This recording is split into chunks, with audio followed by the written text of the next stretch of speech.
And we are live. Welcome to another episode of the Ecommerce Coffee Break. Today, I have a special guest with me, Elizabeth Pampalone, and she is a marketing expert with almost 20 years, over 20 years of experience in the field of marketing. So she's an author, international speaker, podcaster, entrepreneur, and has, as I said, more than 20 years of experience. We're talking today about something that might interest a lot of people. It's like, how would it be if you can create 1 year of content marketing in just 5 days? So Elizabeth has an approach there that helps overwhelmed business owners and burned out nonprofit directors to achieve exactly that. And there's more information on her website, which is called getabsolutemarketing.com. And now let's get into it. Hi, Elizabeth. How are you today? I'm doing great. Thanks for having me on. Now, give me an idea what it means, or how is it possible that you can create content for a full year in 5 days? So a few years ago, I was doing my own websites and my own marketing for a couple of businesses that I was running. And I was just doing them my own way. And, then I realized I actually could do other people's websites and other people's marketing stuff as well, because I was doing really well for myself. And I did it a certain way for a long time, the industry standard, the way you do everything normally, 30 days for this, 3 months for that, different project timelines and everything structured a certain way. And then I realized that I was stressing myself out and my clients because we were spending all this time on, let's say, a website or creating social media posts, and it was just draining everyone. And I said, well, you know what? I bet I can do all these things in a day. Because at that point, my clients would say, okay, 30-day website, and they would get all the stuff together and they would give it to me on the last day, because that was when they would think of it. Oh, we're running to the deadline. We have to get this done. So they would shove everything at me at the last day and I would build a website in a day. And then I thought, well, what else can I do in a day? Probably I could build a brand in a day if I had the client with me, if the client was here participating, right? And I thought, wouldn't it be much easier to get a client in the room for an 8-hour period and say, you give me 1 day and I'll give you X product. And so if I had them right there, I'm eliminating all of the back and forth with the emails, all of the back and forth with, well, let me ask so-and-so and let me try to talk to these 10 people and get everyone involved. It was just pure decision-making and implementation. And so once I started doing that with clients, because I had already done it for myself, being the actual owner and the marketer at the same time, I would sit down for a day and create my own things. And once I started doing this with the clients, I was like, oh my gosh, this is so much better. So about 4 or 5 years ago, I changed all of my concepts, deleted everything off my website, and just put up that we do in a day services. And now that's all we do. And we do this for branding, websites, social media, blogging, email marketing, membership communities, courses, and podcasts. Okay, that's quite a range, and I think it's amazing, because my coaching clients, when I tell them, listen, you have to have a content calendar, or at least a couple of weeks ahead of what you're going to post. That's a huge drag on them. There's like, oh no, there's no way that I can do that. So for them, it's more like, yeah, we have to do a email campaign today. So, and then they pull something out of their hair and then they take it from there. So and I say, yeah, but you have to mail like 3 times a week to make it as efficient as possible. So huge hurdle for them. I think it's a mindset problem than anything else. And obviously they have to deal with so many moving parts in their business. But I think if you really can boil it down to say, listen, you have to invest once for the whole year, just a certain time slot, and then you're sort of done with it. I mean, that would be a huge relief for a lot of business owners. How do you convince them to get there? I think that might be, tell me about the process. Yeah, this is something that, is very tricky. And when there's someone who's ready, they are willing to plunk down that good chunk of change. And they're like, all right, I'm ready to do this. Here's the money. Let's go. Pick the date. We're done. Ready to just be done with this.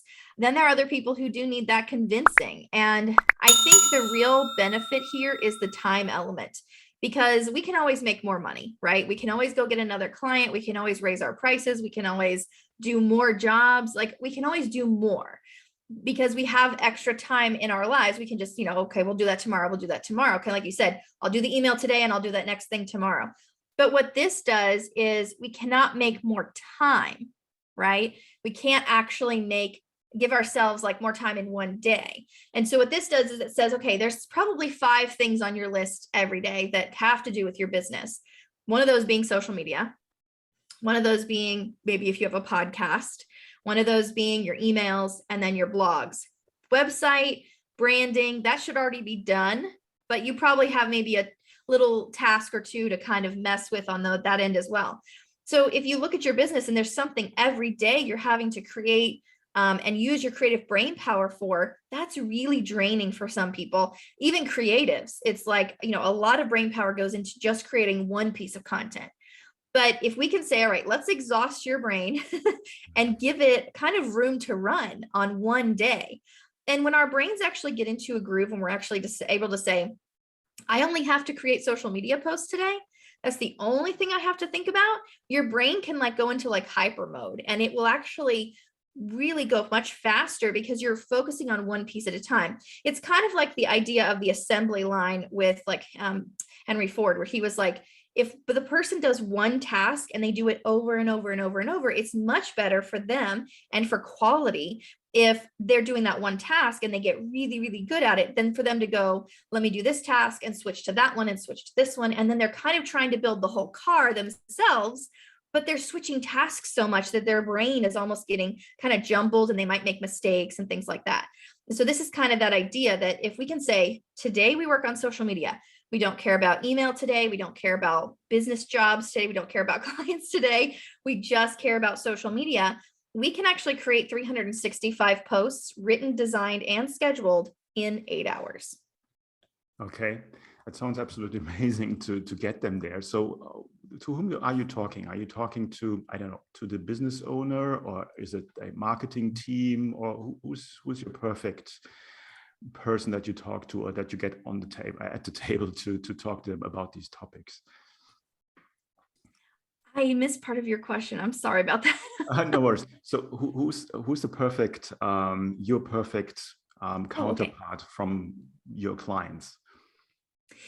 We work with women-owned businesses mostly. We do have some male clients that we work with, but mostly women-owned businesses come to us because they're also juggling a lot of other things, especially with families and homes and things like that, and then taking care of the husbands, and all those other things that women tend to kind of shoulder and take on. And so we found that they're the ones that have even less time in their businesses, and so we try to work with them, and especially with them. But we do have male clients as well, but mostly women between 35 and 65 are seeing this as the perfect way to take this off their plate every single day. And as a woman business owner, we all have this people pleasing way about us in a way that we're we have to post on social media every day. That's what people expect, right? And even though that may or may not be true, it's what we think. And so like you said at the beginning, this really is to help solve a mindset problem as well. Because once we can say that's done and checked off my list, and I can push it to the side and know that it's done for a certain amount of time, a year or whatever, then I can actually use my creativity and brain power and focus on something else. So we do work with mostly women-owned businesses. And again, it's that person who doesn't have that in-house team yet. They might have one or two people working with them. They might have someone minding the store while they're doing calls and sales. But they're kind of in that space where they're not big enough to have in-house marketing, but they're not small enough to feel like they have to just do everything themselves. They know they need a little bit of help. And they're not an expert at everything. And so finding someone in that sweet spot is really, really great for us. Okay, interesting. Yeah, that's sort of most of my coaching and mentoring clients are exactly in that situation. So they have the first experience and it's growing, and now sort of the teething problems come and they need to let loose, which I think for a lot of them is a bit of a problem, because they're either control freaks or they're just used to it, or they don't trust anyone. Yes. Getting a VA on board is a huge hurdle to get there. So from the process, and I'm interested on how you deal with that. So obviously it's probably some brainstorming in the beginning, or you say mindset brainstorming. And then I like the what you said was with Henry Ford and the assembly line. It's like in regards of the production of the content, how you deal with that. So what kind of stages do you have when you talk to your clients? Usually we work one-on-one with the client. So sometimes they'll bring someone with them if they have someone on their team that is kind of in that role, or they know will be able to help them with creativity because it might not be their strong suit, or it could just be the client by themselves, which is also works great. And then one of our staff will sit with them. It'll be their client for the day, and they'll sit with them for the whole 8 hours. And we'll do the first hour or two of the brainstorming, creating that structure. What kind of posts are working well for you? What platforms are you on? Let's look at the analytics of those platforms. If they don't have a platform, we're setting those up. Maybe they don't have a Facebook page yet, or they weren't using a business page before. We're creating those things if they don't have them. And then once everything is set and ready to go, we're utilizing their brand to create templates. And then once we have that structure of these are the posts we're going to be putting out, these are the types of posts, then we can create those templates based on that. We might create 3 to 4 templates per type of post. And then we're actually sitting down and creating content. So while the client is helping us with some content, because a lot of times these clients, they don't think they can write, or they don't think they're good at that stuff, but their voice is so important. And so we try to help them bring that out in a very simple, easy way. So we'll give them some tasks to do, and they'll sit and do those, and we'll sit and do some of the other tasks that are more technical or creative on that like design side. And then we'll start to merge them all together. As we both create things, then we'll start putting the pieces together, and then we'll schedule everything into a scheduler so that it's all ready to go. It's all set up. They don't have to worry about going in and creating these things later or implementing them later. It's literally done. And so then at the end of the day, I actually just worked with a client on Tuesday. She was in Singapore, and I'm in Florida in the US.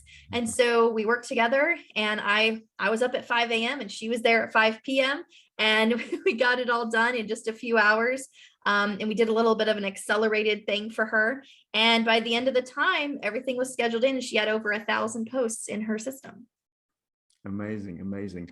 How you keep them, how do you keep the momentum during such a long day? I mean, people might just pass out after a few minutes, especially if they're not used, or a few hours. So if they're not used to do creative work. I mean, you might have somebody in who's more like, I don't know, more numbers and figures and stats and now you're bombarding them with creative work, which is probably a huge load to their brain power. So how do you keep the momentum through the day? Well, if we're doing an in-person session, which we love to do, so people will actually fly to us to actually be in person with us. We've also had where we've traveled to meet someone else and be in their location. But even if we do it remotely, we take breaks, we do coffee breaks. And when we're in person, we actually go get lunch together. So we actually go out of the office and kind of go and have some lunch. And so we're breaking up the day in little fun ways. And we're also kind of sitting together like friends. We're not here to be like, we are here to do your marketing. We're not here to be like robots or anything. We're not trying to make them pump out content so fast their head is spinning. We're really here to nurture them and also show them that they can do this. This is also a training session. If they want to learn how to do this for next year and they want to do this on their own next year, all they got to do is put it in their calendar and they can do it next year on their own because they've learned everything that we've shown them. None of what we do is rocket science. None of what we do is even something that you would go, oh, I've never heard of that before. Typically, it's stuff that people have heard of. They just haven't put it together in this way. So it's very simple, very easy to do.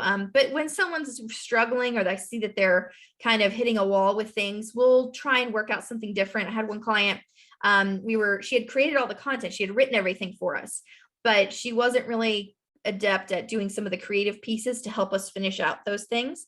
And I said, you know what? You're done for today. Like, you go and you do your thing. We're going to finish putting these together and putting them in because she'd already approved all the content.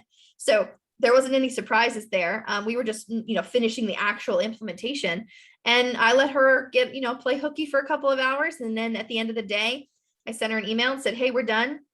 She, did our little sign off. It's like I'm happy with my service thing. And that was it. So it was really good that, we can be flexible in that way. And we have staff here that can kind of jump in and take the client's place in some cases. But we just love being able to use the client's brain because their brain has all the info in it. And we do need to use it. So we might exhaust them a little bit, but it's definitely worth it. Okay. One question that comes to my mind is, and I have seen that in the past when I say, okay, one question that I ask my clients is like, who's the face or the, of the company? And then you have two options. So either they say, oh, it's me, I'm the owner, so I'm willing to put my face out there and to stand behind, or I'm the brand, sort of. And then you have people who come more for the big corporate approach. It was like, yeah, I don't want to be there. I just want to hide behind my logo and not show myself at all. How do you deal with that? Is there, yeah, just let me know what Yeah. Any brand can be either one of those things. I think there's brands that do both. And I do think that having some personal connection helps, but it also depends on the industry that they're in. If they're in an industry that's connecting with individuals and it's a consumer-based type of product or service, then you definitely want to have that face in there. It doesn't have to be the only face, but it needs to be some faces showing. We work with a float company that does the saltwater float tanks, and it's like the relaxation spas. And so they do that. They have their logo and they are a float studio, but they do share on their social media pictures of their owner, pictures of the staff, pictures of clients. And so we do utilize that for them because that makes sense for their industry. Then we have another client who does corporate communications for emergencies. And they do corporate communications also for when something goes really wrong and that company needs help to deliver a message strategically so they don't hurt anything else. And so she definitely needs to have more of a corporate stance. She has her photo on her about page of her website, but we don't use her photo in her social media. But we do bring the brand and the logo and the colors and that feeling of stability and calm and steadfastness that she brings to the table as a person. We bring that through in the brand. And that's one of the reasons that we have our 5-day sessions in a certain order. So social media is right there in the center. It's kind of one of like the tent pole of all of the pieces, but then there are 4 stakes around it, right? that hold everything up as well. And so we say that branding is actually first. So if your brand is good, then you're going to actually be able to do your website, your social, your blogging, your emails. It's all going to fall into place much, much easier and be much easier to manage if you have your brand in place first, which is that essence, that soul of your company. And then we do the website, then we do the social, and then we finish with blogging and email marketing. Okay. Do you also help with the selection of which social channel is the best for a client? Or do they come and say, listen, we are only on Facebook or we are only on TikTok? Or do you really help with that? Yeah, we do. I actually have a ton of statistics that I share with my clients, whether I'm teaching a class or we're working one-on-one with someone, that actually show the demographics of every single platform. And for example, one of my favorite platforms to talk about is actually between Facebook and Instagram, because Facebook's posts only live on Facebook for about 90 minutes, and their audience is older millennials, mostly Gen X and older. And then you have Instagram, which is actually mostly females under 35. And their posts only live on their platform for about 19 hours. So there's some interesting facts about different platforms that you may not have ever heard, that we've done a ton of research. We research every single year what the new demographics are, how the platforms have changed, what the algorithms have done to post times, basically called the half-life of a post, how long they live on the platform before they get buried on your feed somewhere. And so we're looking at those things every year. So every time a new year rolls around, about March or so, then we get a new set of statistics, and we just update those every year and try to share those with the client. And we recommend they pick the top 2 or 3 that their demographic is listed on. And typically there's only about 2 or 3 that make the most sense. That's very valuable information that you provide there. I think with social media and everything else in digital marketing, you're always chasing a moving target. And yes. I think a lot of people are not aware of that. And the speed which things are changing is like mind-boggling. So, and I think like the normal business owner who is not in the day-to-day marketing world involved, they don't know. And and getting help from that side, I think is really, really valuable. So in a timeline, I mean, obviously if somebody wants to work with you, how long do they need to, before do they need to approach you? And what's kind of the timeline to work with you?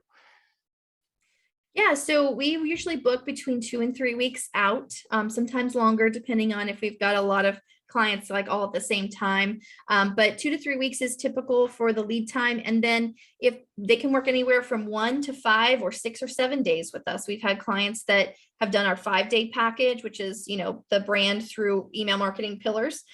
And then we have clients that just come for brand and website, or they just come for, brand and social media even. We have clients that actually have multi-level marketing companies that they work for. And so they don't need a website per se, but they really need their own strong brand. That's their own personal brand, and they need social media. So we kind of do those two pieces in hand as well. So just depends. We do have consultations with our clients or potential clients to see what we think they need. And I don't like telling people they need more than they actually do. And so sometimes I'll say, you could probably get away with just this or just that. But sometimes I have to say to clients, you definitely need 3 days, or you definitely need 4 days, depending on what their goal is. If they have a goal, that's my only reason for telling them anything that they would need, is to get them to that goal. They may not like it all the time, what they need to do, but it's definitely what my aim is, to try and make sure that if they say they want X, I say, well, you need A, B, C, and D to get to X. Okay, cool. So as we're coming slowly to the end of our coffee break, do you have one golden nugget that you want to share with the audience where people need to Yes, absolutely. If any of your audience has ever thought about doing a podcast on their own, I would highly recommend that. I actually did podcasting several years ago, 2014, 2015 timeframe. And I did the whole interview, and it was really long, and I had tons of editing I had to do. And for me, that was not my style. And I actually gave it up because I thought, this is just too much. I can't keep all this straight in my brain. And so at the beginning of 2020 in January, I actually started my podcast back up. And I thought, okay, if I'm going to do this, I need to be consistent. That's the first thing.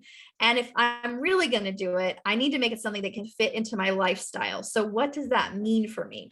And for me, that meant to do a 2-minute podcast. So I want to encourage your audience and your listeners to actually think, well, what does a podcast have to be? Well, really, it could be anything you want it to be. So don't get stuck on, yours is 20 to 30 minutes. There are ones that are an hour long. I was on one last year that was 3 hours long. Very, very crazy. But then mine is 2 minutes, right? So I would encourage someone to look into podcasting as a host if they're considering that for their business, and to really think about what does it mean for them, not necessarily what do they have to do, quote unquote. And then as a guest, I think everyone should be a podcast guest, because everyone has something interesting to share and say. Even if they don't have their own company, they have something they enjoy, something they're passionate about, that they could definitely speak on for 15 or 20 minutes. And I would definitely encourage those people, those individuals who are not maybe thinking about hosting, to get out there and start getting yourself on podcasts. There's a great system called podcastguests.com, and you can go out there for free, get their email, and when a podcast comes up that you think, I know a little bit about that, you just apply, and it's free to do so. So I would really encourage that. Awesome tip. I 100% agree. I'm totally on the same page. Where can people find out more about you? Well, we have a couple of websites. You can go to getabsolutemarketing.com, and I have a free pro toolkit that I have created. It has all of our tools in it, including some of the one I mentioned today. So definitely check that out. You can download the toolkit on getabsolutemarketing.com. And we have the podscout.com, and there's also a podcasting toolkit there as well for free. Excellent. I will put the links in the show notes so everyone can find you quite easily. Thanks so much, Elizabeth. This was really a really good overview of what you do. Something that I definitely will recommend to my clients, because, as I said, they're struggling exactly on that front.